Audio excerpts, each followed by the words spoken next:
महिलाओं के लिए, जिन जिन ने खाई सबके बच्चादानी काट कर फेंक दी डॉक्टरों ने। ये वहीं तक नहीं रुके, आगे गोली आई अनवांटेड 72। एक दिन खाओ 3 दिन तक बच्चा ही नहीं होगा। फिर एक गोली आई, उसने खाओ 1 महीना फ्री।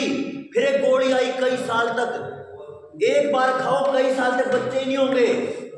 और फिर भाई सरदार जी ये बाद में कर लेना, ये डिस्टर्बेंस हमें बात नहीं पड़ेगी, बैठ जाओ थोड़ी देर। और फिर क्या होया, एक नई तकनीक आई है भाई आज, एक बार अगर गोली खाओगे 13 साल तक बच्चे होने की टेंशन खत्म। अच्छा वो नपुंसक बांझ हो गए, अब वो बच्चे रुक गए। पहले किसी मानस तय अगर ना मर्द कह दिया करते तो लट बजा कर दे, किसी महिला को अगर बांझ कह दिया करते तो कितने बड़े क्लेश हो जा करते। और आज चलो इशार में दिखाऊंगा, कम से कम 20 अस्पताल मिलेंगे जी, जिस तरह डांगरा के टिक्के लगा करते लुगाइया के टिक्के लगा लाएंगे। हम फंसे पड़े अपने कर्जा में, पूरे तो नाश हो लिया, कर्जे तो कभी भी तार देंगे आप। खेत में एक बीज नहीं अपना, मैं किसानों से पूछ लूं अच्छा खेती कितने कराएं, बहुत सारे 8 साल हम खेती करा दी, एक बार बताइए कितने किसान हैं। आपका बीज अपना कोनी, खाद अपना कोनी, दवाई अपनी कोनी, मशीन अपनी कोनी, स्प्रे अपने कोनी। फिर एक चीज है, भाव 6 महीने पूरा तांडव करके पूरा खून पसीना बहा के, और जब आप जावा ना मंडी में बेच कर नहीं आते, अपनी चीज को नीलाम कर यार जो तेरे पंजी कर तो ला ले।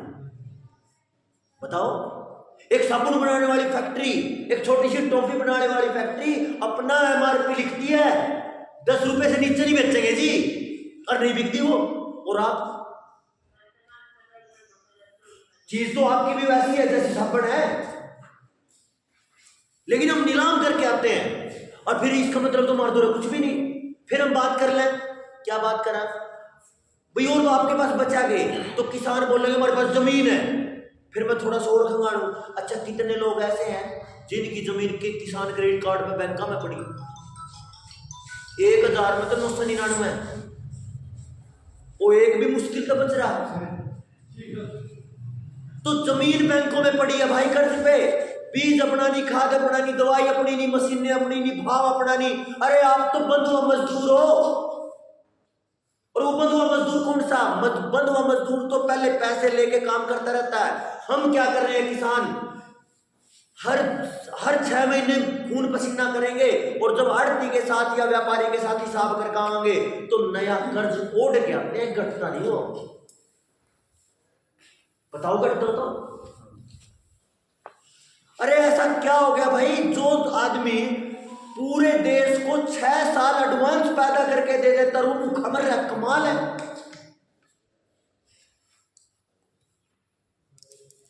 कमाल है कि नहीं? मैंने कंपनी लगा ली, गेहूं ले लिया किसान से, चक्की में डाला, पीसर पॉलिथीन में पैक करके 20 रुपए कमा रहा है किलो पे। यही तो है, उनको कहते हैं इन्होंने बनाया, मैन्युफैक्चरिंग करी, और जोर से ने 6 महीने उसको बच्चे की तरफ पाल दिया, उसने कुछ भी नहीं करा। वो अनपढ़ श्रेणी में लिख रखा है उसको, अनस्किल्ड लेबर कहते हैं उसको, मूर्ख है। जिन मूर्खों के कारण संस्कृति बुझी हुई है वो मूर्ख है इस समाज, इस सिस्टम के लिए, सरकारों के लिए। ये समझना पड़ेगा अपने को। ना खेत के बीच बचे, पशुओं के लगा लो, कितने अच्छा गांव में कितने जोटे हैं जिनसे अच्छी नस्ल के, कितने खखड़े इस गांव में, दुनिया में कोनी सारे टिक्के गए ना। अच्छा कंपनी से 2 साल टिक्के ना दे फिर क्या करोगे? पशुओं की भी बीमारी होली, खेत की भी होली। और गांव में अगर युवाओं की हालत देखोगे नहीं, पहले शर्म आया करती, कहते हैं ना आज एक हर गांव में 2-4 5-7 10 ही से मिलेंगे जिनने IVF के बच्चे पैदा कर लिए, टिक्के लगवा के बच्चे पैदा कर लिए। शरीरों का इतना स्वास्थ्य गिर लिया। थोड़े दिन पहले तक शर्म आती थी, IVF का बच्चा है, अब तो नॉर्मल हो गया क्योंकि सब जगह हो रहे हैं। मनसा की बीमारी, खेत की बीमारी और डंगरा की बीमारी, फिर बचा के बताओ बचाओ तो। और इस समय में हम अपने घमंड में हिमालय समाज बैठा, इसमें मन तो नहीं मेरा कौन सी बिरादरी के कितने हैं, मेरी खातर तो 36 बिरादरी बैठी है।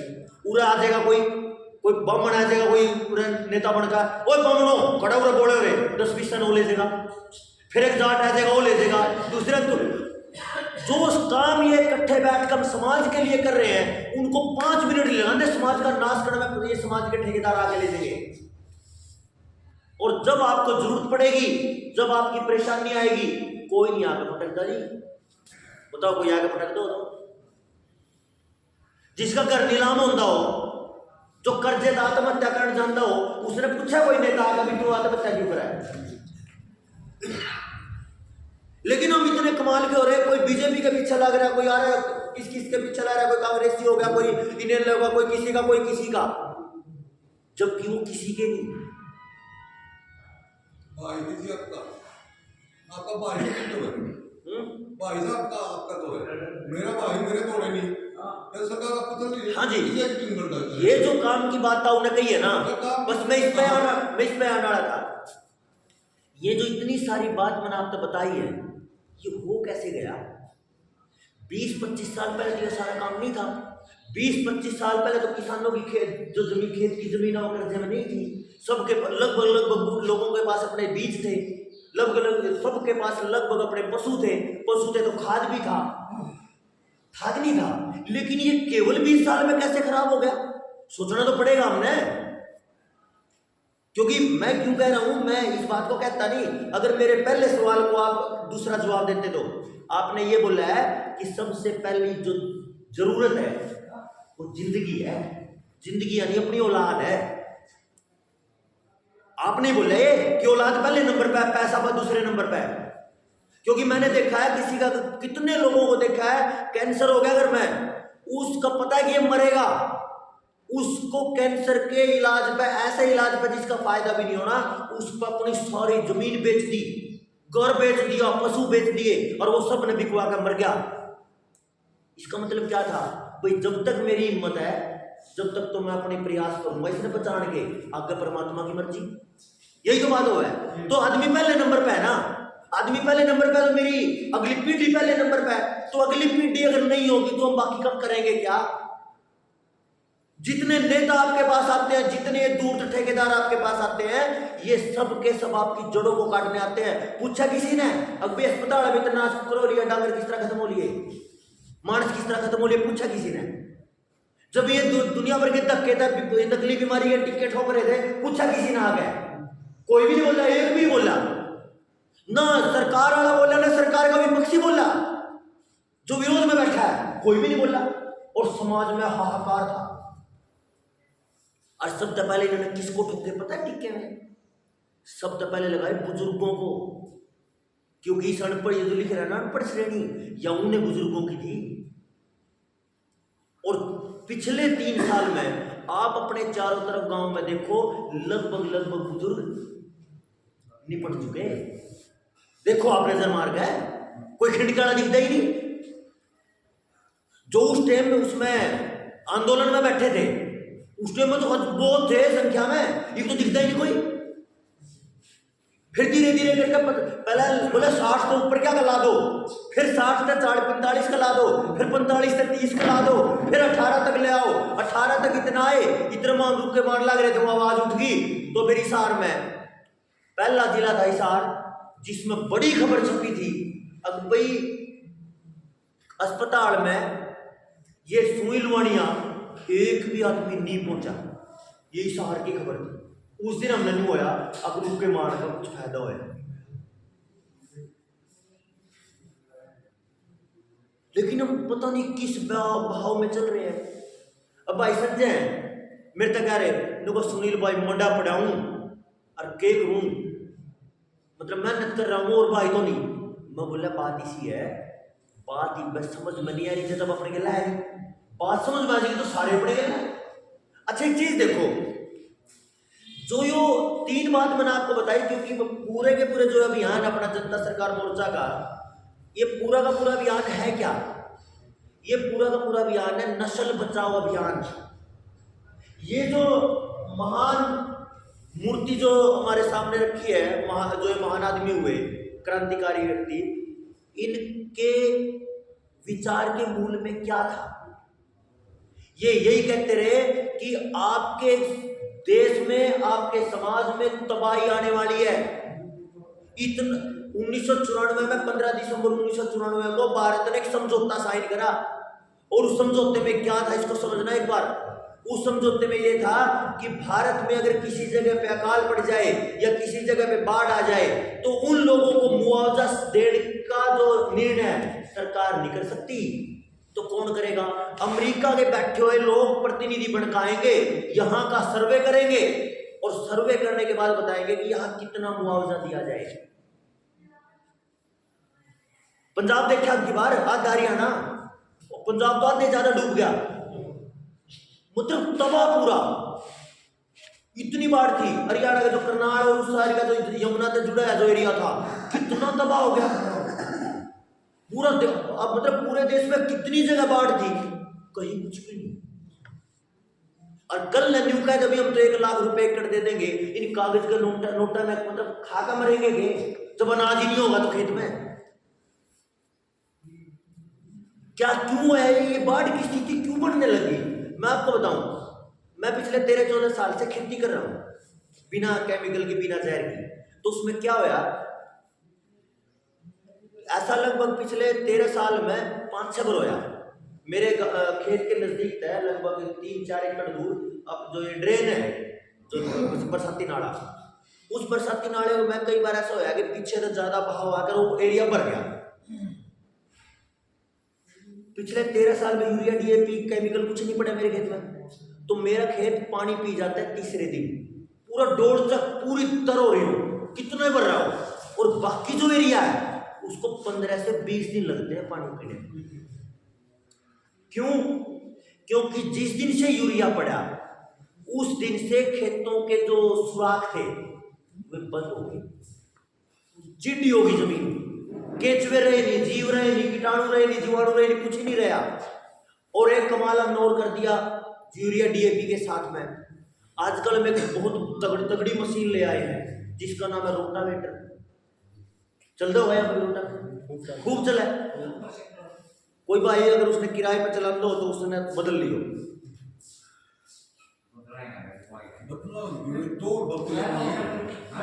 एक बार सुन लो, न्यू क्या करें जी, सुनो एक बार, मेरी खातर सुन तो ले, अपने लिए मतलब परिवार के लिए खुद को छोड़ दो और गांव के लिए परिवार छोड़ दो। देखो अगर बात करनी है तो आप फिर बाद में कर सको, आप इतना बैठ कर बात कर लें।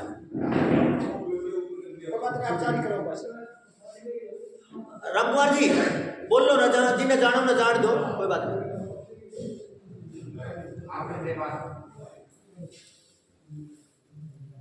अपने लिए गांव घर के लिए अपने आप को छोड़ दो, गांव के लिए अपने घर को छोड़ दो, और जब देश की बात आवे तो फिर सब कुछ छोड़ दो।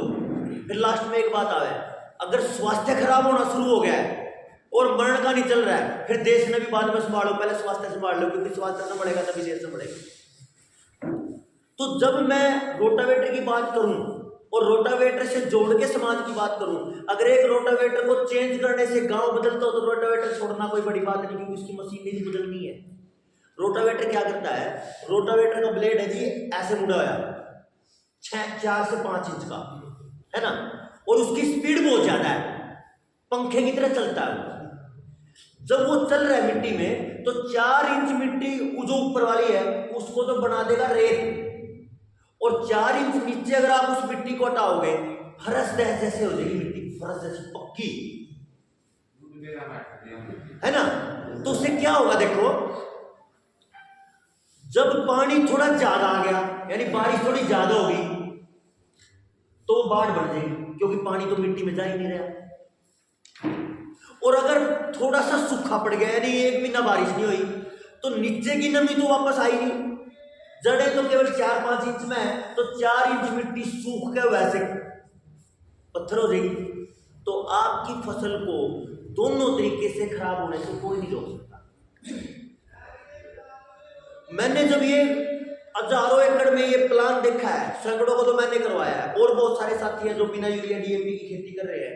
उनके खेतों में ना बाढ़ की परेशानी परेशान करती और ना सूखे की परेशानी परेशान करती, और पहली बार पूरी पैदावार बिना जहर बिना बाजार, ये पूरी तरह सिद्ध कर चुके। कोई ये कह दे कि भाई बिना यूरिया डीएपी के कुछ नहीं होता, मैं आपको 20 लोग दिखा सकता हूं जिन्होंने करा और पैदावार यूरिया से कहीं ज्यादा आई ना जी, पहले साल में मैंने हाँ, वो आएगा ना। तो कहने का मतलब ये है कि जो ये तांडव है, ये बेरोजगारी का, ये सारा ये हो कैसे गया। मैं तो ये कहना चाह रहा हूं आपको, 1968 में हरित क्रांति आई। हरित क्रांति का सबने सुना होगा। हरित क्रांति का मतलब जिस दिन से यूरिया डीएपी पड़ना शुरू हुआ, 55 साल हो गए। उसी समय हरित क्रांति से 5-6 साल पहले एक और कानून आया था, जिसका जो एक्ट बना था वो था एग्रीकल्चर प्राइस कमीशन एक्ट। यानी किसान के जो फसल है, किसान का जो अनाज है या उसका उत्पाद है, उसके बारे में जो भाव तय होंगे, वो भाव कौन तय करेगा। तो उसका पूरा चिट्ठा है, किसान से सब कुछ छीन लिया, किसान के पास कुछ नहीं छोड़ा कि उसको मतलब भाव तय करने का या क्या डालेगा क्या नहीं डालेगा, सब कुछ कर दिया। और उसके बाद आ गई हरित क्रांति। हरित क्रांति के चक्कर में बहुत सारे बुजुर्गों ने कहा, भाई जो थोड़े दूरदर्शी थे, उन्होंने कहा ये ना गिरवाओ भाई, ये खराब करेगा, कल नहीं सारी मिट्टी का आदत पड़ेगी और जहर है, खराब कर देगा मिट्टी को। लेकिन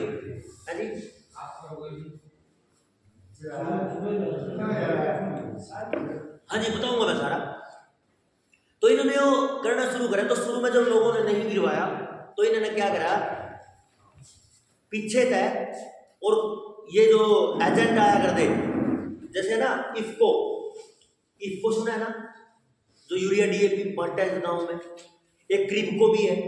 ये जो है ये इन्हीं की संस्था है, और इनमें काम कौन करता है, सरकारी लोग।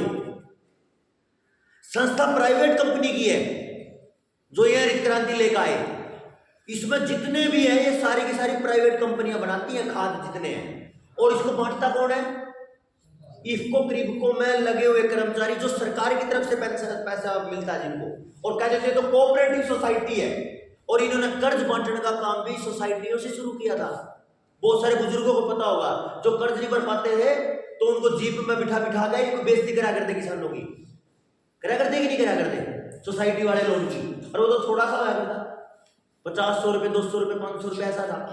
तो ये सारा का सारा काम चला, और पीछे तक चोरी तक खेतों में इन्होंने यूरिया डीएपी डलवाया, किसी में 5 किलो डाल दिया, किसी में 10 किलो डाल दिया। और जिस खेत में यूरिया एक बार पड़ जाए तो ऐसा लगा कि जैसे पता नहीं कितनी तगड़ी फसल होगी, ऐसा हुआ है। और उसमें क्योंकि खेत की ताकत पहले से है, देसी मिट्टी है, उसमें थोड़ा सा यूरिया डीएपी पड़ा तो उसमें 5-4 मन ज्यादा हो गए। और वो 1 एकड़ या एक खेत ने जब वो 5 मन ज्यादा पैदावार दी, या 4 मन, जितनी भी 5-4-10 मन जितनी दी, उसका प्रचार उस कंपनी के उस एजेंट ने, उस दलाल ने जो नौकरी करा, उन्हें सारे गांव में फैलाया।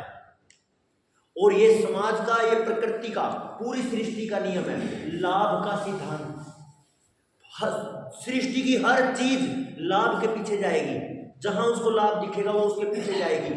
मिट्टी के अंदर ऐसे एक सूक्ष्म जीव है जो नंगी आंखों से दिखते नहीं, उनको जैसे ही हरा चारा मिलेगा खाने को, गोबर की खाद मिलेगी, वो फट से पैदा हो जाएंगे। तो वो भी लाभ के सिद्धांत के पीछे है। जहां पौधे को स्वस्थ भोजन मिलेगा वो वहीं से हरा भरा होकर पैदा होना शुरू होगा। और जहां व्यक्ति को, आम आदमी को जहां 2 पैसे का फायदा होगा, वो अपने पिछले काम को छोड़ के उसके पीछे भाग लेगा। पूरी सृष्टि में लाभ का सिद्धांत है।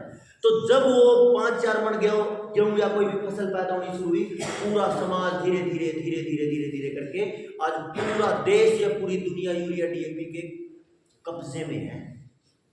बताओ नहीं। और उस कब्जे ने क्या किया जी, उस कब्जे ने ये किया, जैसे यूरिया डीएपी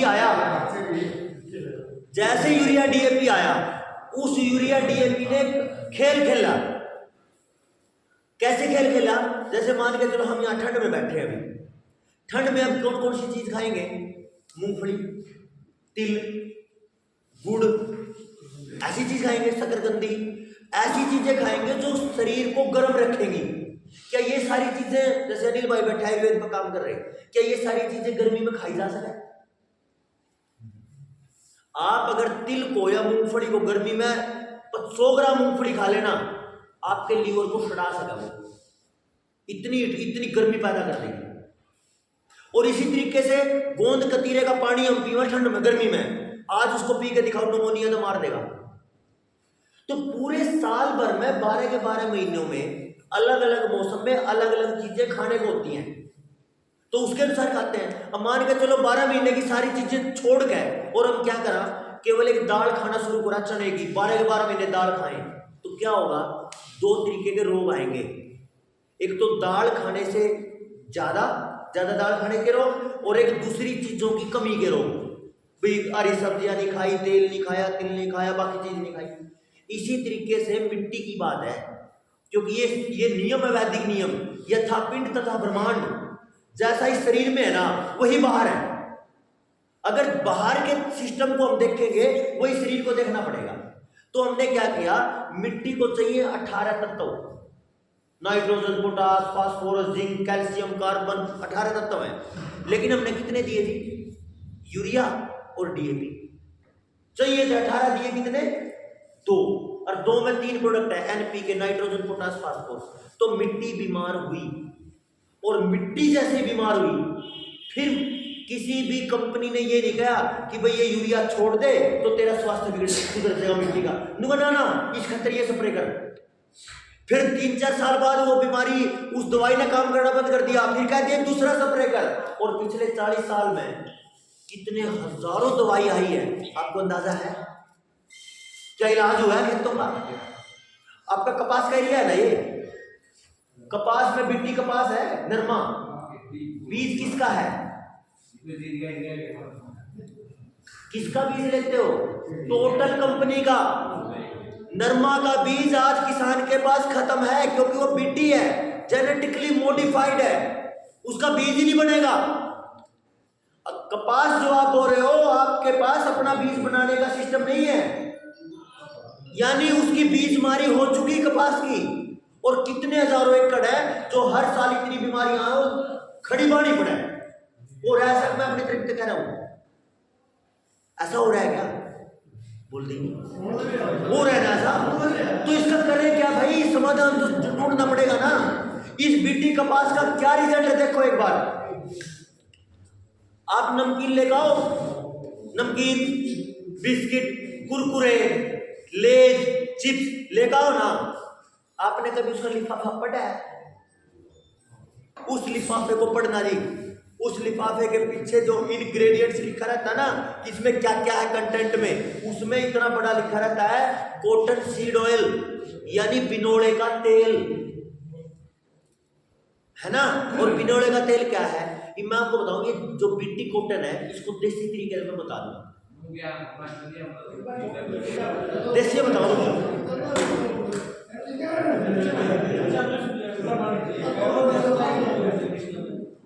देखो, अगर मेरी कोई बात, मेरी बात अगर कहीं गलत दिखे तो रोक दियो, ठीक चल रही है तो मैंने बोला ठीक है।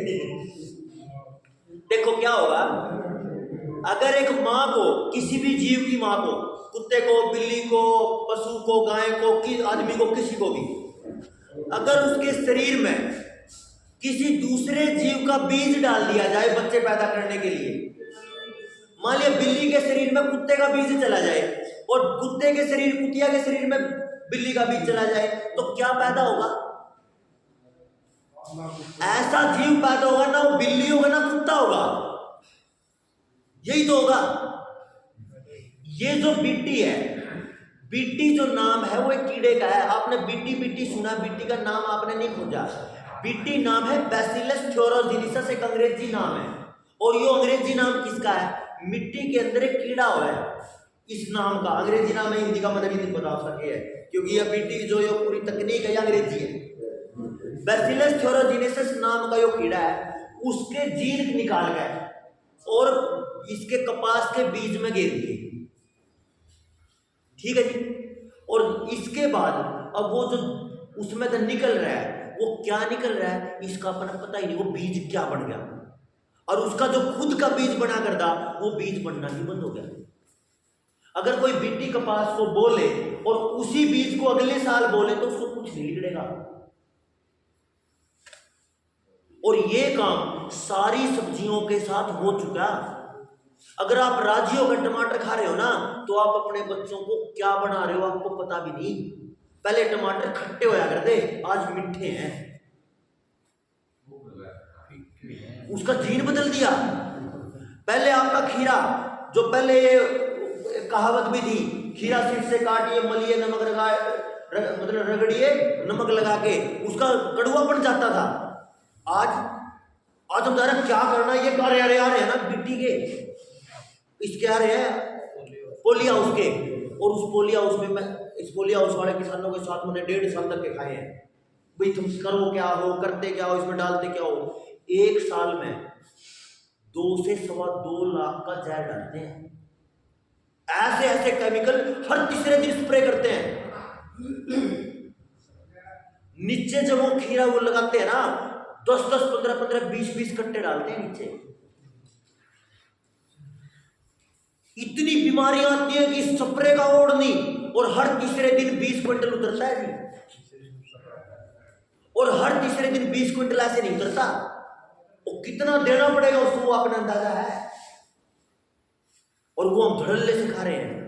अपने बच्चों की बीजमारी करने का पूरा प्लान और पूरी तैयारी कर रखी है हमने, क्योंकि हमने सोचना तो बंद कर दिया। हम लगे पड़े हैं, तुम किसका, मैं कांग्रेस का, तुम किसका, मैं बीजेपी का। अरे तुम अपने बड़ का भी तो लो, इनके तो बाद बोलेंगे। ये आपने कभी बचाने नहीं आएंगे। जब आपके क्या करें, नहीं पित्तल निकल लिया तो सबका पित्तल निकल गया, लिखने लग रहा तो कोई नहीं बचाना आएगा। तो जब ये हरित क्रांति शुरू हुई तो एक पहले तो ये यूरिया डीएपी शुरू होया, और ये आया कहां तक है। गन्ने के किसान है मेरे पास, असंध में शुगर मिल है फबराना में, वहां पे उस एरिया में एक किले में 22-23 कट्टे यूरिया फेंक रहे किसान। आप गन्ना चूस कर देखो, 4 पोरी गन्ने की चूसते जीप पे इतने मोटे मोटे छाड़े आ जाएंगे। तो आप सोच क्या रहे, कर क्या रहे हैं हम। और आगे चल पड़े, फिर हमने नारे लिखे देखे इसके साथ में कि हम 2 हमारे 2, और बड़ा परिवार सुखी परिवार, छोटा परिवार सुखी परिवार। ये हुआ कैसे, मैंने तो पूरा एनालिसिस करा। जब यूरिया डीएपी आया, 5-7-10 साल हो गए, मिट्टी बीमार होना शुरू होगी, तो मिट्टी में घाटा आना शुरू होया, बीमारी आना शुरू हुई। क्यों? क्योंकि जैसे मिट्टी में बीमारी आएगी तो बीमारी 3 जगह आएगी जी। अगर मेरी बात से आपको सहमति हो तो उसको मानते जाना। पहले नंबर पे मिट्टी में बीमारी आएगी। मिट्टी में बीमारी आती है फसल में आते ही पशु में और मानस में, क्योंकि वही तो खाएंगे। चारा तो पशु खाएगा और ऊपर का फल जो है वो हम खा रहे हैं। तो मिट्टी में जैसे बीमारी आई, फसल में बीमारी आते ही पशु समाज, मानव समाज और खेत, ये तीनों बीमार हुए। और तीनों बीमार होते ही किसान के पास घाटा आना शुरू हुआ। और फिर ये जो हमारे बड़ी पीढ़ी बैठी है ना, मेरे पिताजी ने मेरे को एक मंत्र दिया जी, और जीवन का कमाल का मूल मंत्र था। आप जवानों ने भी सुना होगा, ये बुजुर्ग बैठे ने भी दिया होगा। पता है क्या मूल मंत्र था? मूल मंत्र ये था, उनको भाई सुन मेरी जानता बात, खेत के डड़ा में नहीं कुछ भी, 2 अक्षर देख ले, कोई नौकरी मिल जाएगी और अपना काम चला लिए। डड़ा में नहीं पास होना, कुछ भी टेम नहीं पास होता। अच्छा सुना है किसी ने मेरे अलावा? सुना आप लोगों ने? ऐसे ही सुना है ना? ये बात क्या थी? वो जो 20 साल पहले का टाइम था, वो टाइम बड़ा कमाल का था। वो टाइम था माँ बापों की मानने वाला, क्योंकि हमने वो संस्कार देखे थे। दादा ने कह दी तो मान गए, बापू ने कह दी तो मान गए। घर का जो बुढ़ बड़ा कह देगा ठीक है, उसके बाद सोचना ही नहीं। ऐसा ही तो था। ये कोई बुजुर्ग बैठा अगर दरवाजे में और कोई पार्टी का चमचा आ गया या पार्टी का नेता आ गया, उसने क्या बोला? दादा इतनी का तो देख लिए, बोला कह दिया जा, तेरे सिर पर आदर दिया। सिर पर आदर का मतलब था दरवाजे में अगर 200 वोट है नहीं तो 200 की 200 किसकी होगी? इसकी होगी। ऐसा ही था नहीं? तो वो समय था। और उस बुजुर्ग ने उस समय में क्या देखा? खेती में घाटा देखा। धीरे धीरे घाटा आना शुरू हुआ। तो उससे क्या निकला? हर जवान को एक बात बोली गई कि भाई खेत में कुछ नहीं है, खेत में एक तो बस कुछ नहीं, और तू 2 अक्षर पढ़, और निकल, और पढ़ना शुरू किया। सबसे पहले पढ़ाई आई 10वीं पास होती पॉलिटेक्निक की, पॉलिटेक्निक की आई। दूसरे नंबर पर आई ITI की। बहुत भीड़ ने ITI करी और बहुत भीड़ ने पॉलिटेक्निक करी। यही हुआ ना। और समाज का जो थोड़ा सा समझदार सा लगा, अब ये तो पढ़ा लिखा है, उसने तो ITI करके नौकरी पकड़ी शहर में 5-7-10 हजार की, और दूसरे ने किसी ने पॉलिटेक्निक करके 5-7-10 हजार की नौकरी पकड़ी। वो जो 5-7-10 हजार की नौकरी पकड़ने वाले थे ना, वो सारे गांव के लिए रोल मॉडल बन गए। दूसरे उनको ये कहने लगे, उन्हें देखो नौकरी लग रहा है गुड़गांव में। अब उन्हें ये नहीं पता, अब गांव में वो 1000 गज के घर में रहने वाला नौजवान गुड़गांव के 10 बाय 10 के एक कमरे में चर्चर पड़े हुए। गलत कह रहा हूं भाई?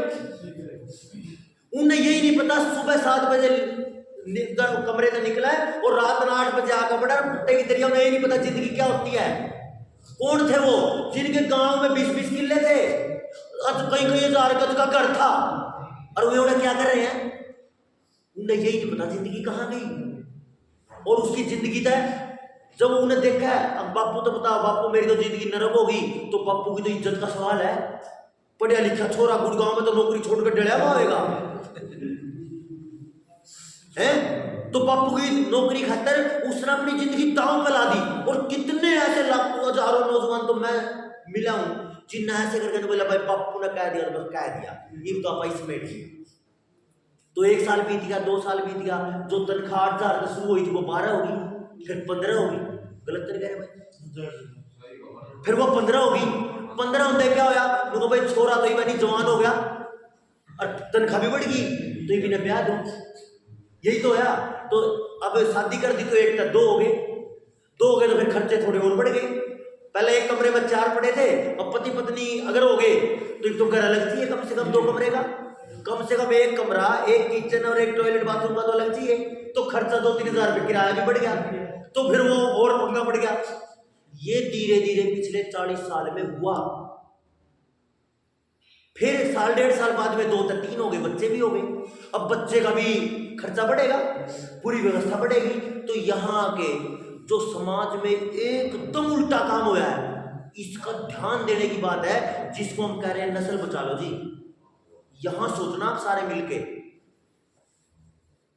जो बात सबके दिमाग में कभी कभी उठती है उन सबको जोड़ के बता रहा हूं मैं आपको कि इतनी सारी चीजें एक साथ हुई है। ये ऐसे नहीं कि कुछ भी हो गया, और बड़ी योजना से बनाई गई।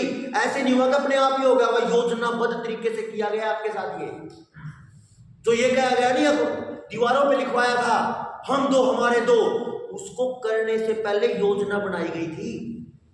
उससे पहले रामायण में सीरी वो आई थी एडवर्टाइजमेंट, और उसमें पहले वो आई थी कि भाई वो गोलियां खाओ और बच्चे ही नहीं होंगे।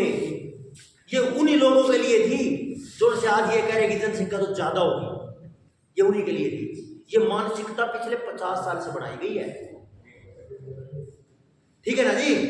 तो जब वो अब 2 से 3 हो गए तो समस्या आई क्या? जो मेरे जैसे नौजवान है ना, जिन्हें थोड़ा बहुत दिन नौकरी करी हो, उनके खातर पक्का ये सारी चीज चल रही होगी दिमाग में भी। बात तो ठीक कह रहा है भाई। क्या होगा देखो, ध्यान देना इधर। सुबह का टाइम बच्चे के उठने का, मैं तो बता दे टाइम, मैं तो टाइम नहीं बता रहा, टाइम का ध्यान दे रखो। मैं तो बता दे इतने टाइम का मैं उसमें रोक दूंगा। ना सुनो भाई, चलन नहीं कब हो रहा है? मैं वही कह रहा हूँ ना, मेरे तो बता दो इतने टाइम। अगर बोलोगे 5 घंटे तो 5 घंटे, बोला 5 मिनट का 5 में खत्म कर दूंगा मैं। अनलिमिटेड है। तो क्या हो यार, वही टाइम तो बच्चे उठने का, और वही टाइम उस भाई के नौकरी पे जाने का। जो लड़का अपनी पत्नी के साथ, अपने बच्चे के साथ गुड़गांव में रह रहा है और उसका खर्चा भी बढ़िया मोटा है, तो कमाई भी कर रहा होगा, लेकिन वही समय तो उसका 6 महीने के, साल भर के बच्चे के उठने का, और वही समय उस आदमी के नौकरी पे जाने का। तो अब वहां जो पत्नी है ना, वो माँ है उस बच्चे की, वो फंस गई। लो जी ध्यान दियो, बहुत काम की बात है सबके लिए, आपस में बतलाओगे तो बात नहीं बनेगी। अब वो औरत फंस गई, या तो बच्चे को संभाला है, तो सुबह रोटी बनाना, उसके कपड़े तैयार करना, उसकी टिफिन पैक करके देना, वो आदमी भूखा जावे। और अगर आदमी को संभाला है तो बच्चा रो रहा है। और अगर इन दोनों चीजों को छोड़ दे, नौकरी को छोड़ दे, गांव जाओ तो गांव में बापू की इज्जत खड़ी, छोड़ नहीं सकता। देखो अगर किसी का सुनने का मन नहीं है ना तो फिर बाहर बुला सकता कोई, मतलब किसी ने अगर ऐसा लग रहा है ना काम की बात नहीं है तो फिर वो बाहर बुला लो, नहीं तो अपने बात करे रहे। तो क्या हो यार, गांव में तो जा नहीं सकता, वहां वो परेशान है, लेकिन फिर भी उन्होंने एक तरीका अपनाया कि भाई श्रीमान जी को नौकरी पे भेजना जरूरी है, बच्चे की कोई दिक्कत नहीं, बच्चे को तो इल्ला ला दो। किस चीज के सहारे ला दिया? टीवी के। टीवी चलाया और बच्चा बेचारा माँ बाप का नहीं, अब वो टीवी का हो गया। अब आपने पता है बच्चा आपके साथ क्या किया टीवी ने? कभी सोचा भी नहीं हमने। एक बच्चा अगर हर दिन 6 घंटे टीवी देखता है, 2-3 घंटे सुबह, 2-3 घंटे शाम को, तो अपने 17 साल की उम्र में, मतलब 20 साल का बच्चा है और 3 साल का उसने टीवी देखना शुरू करा, तो 17 साल में 50,000 लड़कियों के साथ रेप केस देखता है। और रेप केस 50,000, 44,000 मर्डर केस देखता है। किसी को छुरी मारी, किसी को गोली मारी, किसी को तलवार मारी, किसी का ईंट मारी तो किसी को कुछ मारा। और 40,000 केस देखता है वो किसी के छेड़खानी के, माँ बाप बेटी के। अब ऐसे बच्चे को आप सोच रहे हो, अब फिर वो बच्चा वैसा बना है जो वो बुजुर्ग अब किसी बारात में किसी गांव में चला गया और पूरे गांव में वो पूछता फिर जगह हमारे गांव की क्या छोरी है, बन जाएगा ऐसा पूरा। अरे उसको हर लड़की उसको अपनी लुगाई दिखेगी भाई, उसको बहन नहीं दिखने वाली जिसने टीवी को गंद देखा है और हमने दिखाया उसको गंद को। आजकल वो टीवी का काम मोबाइल ने ले लिया। जितने सारे बैठे हैं समाज में, क्या करोगे, बड़का ना आदत पड़ गई फोन की, भाई ला के वो खुद लेने गया था मोबाइल की दुकान पे, लाकर तो हमने खुद दिया है। मेरे फोन में बहुत जरूरी इंटरनेट की बहुत ज्यादा जरूरत है। जनता सरकार मोर्चा का जो अपना काम है ये पूरे भारत में चल रहा है, तो बहुत जरूरी काम है। मेरे बच्चे ने इस पे एक दिन रामायण की 2 वीडियो देख ली।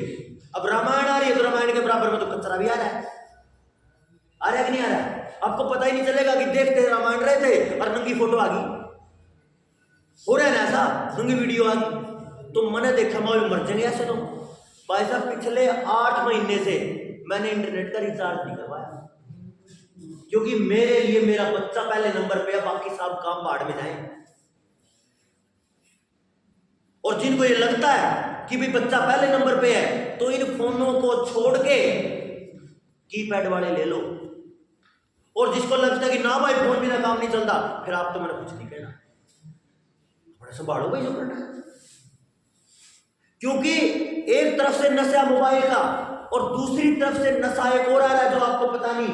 आपने सुना होगा 1 साल पहले एक वो पकड़ा गया था अडानी एयरपोर्ट पे, 28,000 करोड़ का चिट्टा पकड़ा गया था, नहीं सुना? तो अब मनोवैज्ञानिक ये कहते हैं अगर 28,000 करोड़ का पकड़ा गया है ना, तो उसके बैक में, उसके पर्दे के पीछे 280,000 करोड़ का लिखड़ा होगा।